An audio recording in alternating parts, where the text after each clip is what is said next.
Commissioner, thank you for coming. IG, Managing Deputy. I just want to talk about Shackman exempt. Um, So you mentioned that when someone's put on the do not hire list, that if one of us wanted to hire them, they could not be hired. Is that correct? If a candidate is on the City of Chicago's do not hire list, you would not be able to hire them in any position. Right. So that's what I was getting to. So if you're on CTA, Park District, CPS, you would be eligible to be hired by the City of Chicago. Yes, there's not a legal rule that would prevent them, So what do you mean by legal rule? or there's not a law that says that they're not eligible to be rehired. So when you mean by law, what do you mean? Do you mean an ordinance? Do you mean Across the spectrum. There's not a rule, a law, a guideline around sister agencies.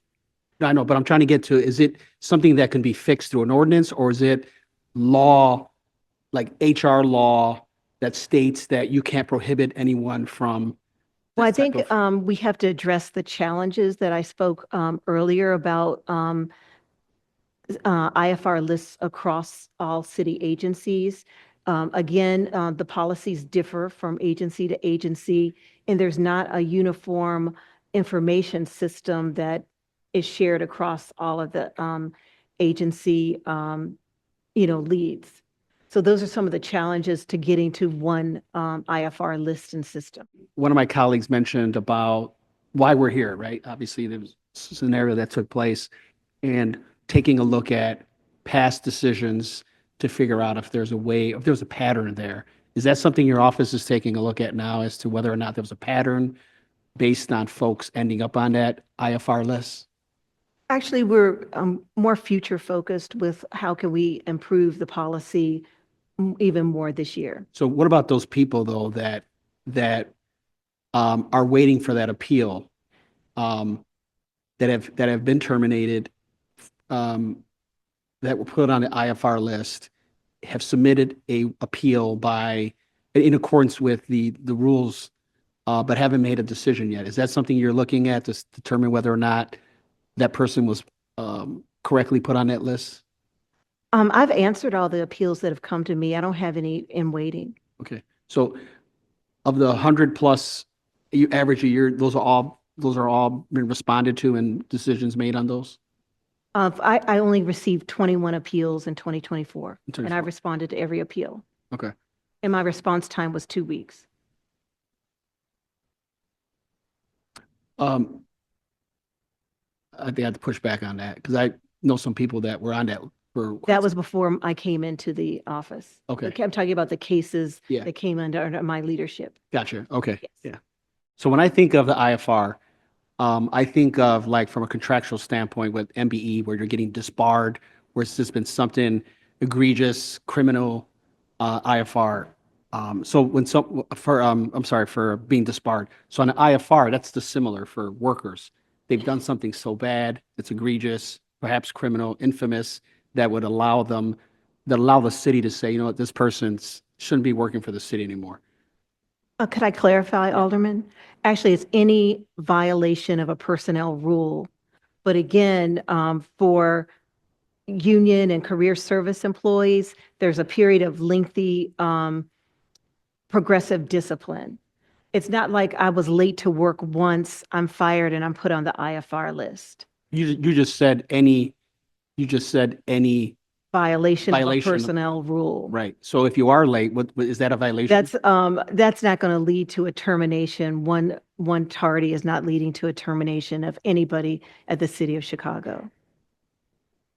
But if you're a non-Shackman, could it potentially lead to being terminated? Not for union or, No, I don't. are you talking about Shackman? I'm sorry, Shackman rather, yeah. No, for Shackman employees, there should still be a rational reason for the termination. Again, as I said earlier, you're not going to fire me. Hopefully I won't get fired because I'm a Sox fan. Yeah.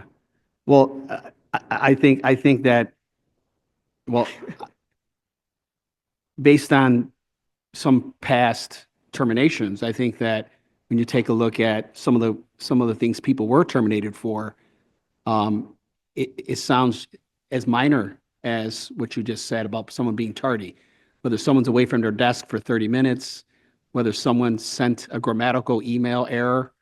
I mean, these are the things that I think we're trying to tighten up, because if someone did something criminal or did something infamous, then I would support someone being in the do not IFR. However, if it's sending errors and emails, going to get coffee for 30 minutes and not bringing back a cup of coffee, or any of these other small infractions, that should not warrant an IFR. Would you agree with that? Again, we're not trying to weaponize we don't want to see the weaponization of the policy and having people terminated for inconsequential reasons. We want a policy, again, that I said has to carefully balance keeping bad actors out and not being weaponized by bad actors. But I think that there's enough history to determine what that entails. And I think that if someone has committed a crime, infamous, something infamous, or tried a fraud or something, I think that would potentially warrant, again, depending on the circumstances. But if there could be some type of level that would determine whether you're on the IFR or not, because it's too subjective. I mean, when we terminate someone, HR asks us if we want to put them on the do not hire list. And depending how that relationship ends, someone could end up on the IFR list. And so I think there's just too much subjectivity. So I would like to see, when you're in your working group, if there's real discussion around what that means. Because when you're disbarred from the city for contracting, there's a list of things that happen. So I'd like to see the same thing if possible. Okay. So that way we know that someone's being terminated. They didn't meet quite the level of IFR. And then when someone calls and says, hey, how did this person, they can talk about it, but at least they're not stained with that IFR, because that's something that was abused.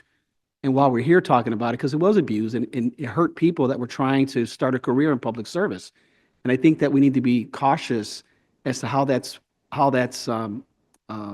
determined around the IFR.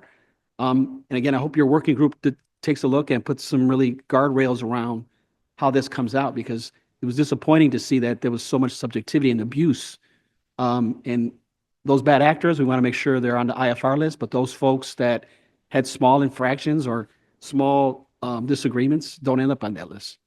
Yes, and we really want to have, again, have that balance with the policy. And I think once we have alignment coming out of the working group, we will look to, share and get new ideas on it. Just because, again, we don't want to, we've got to have a good balance with the policy. We don't want it weaponized, and we don't want to have a revolving door of bad actors at the city. Yeah.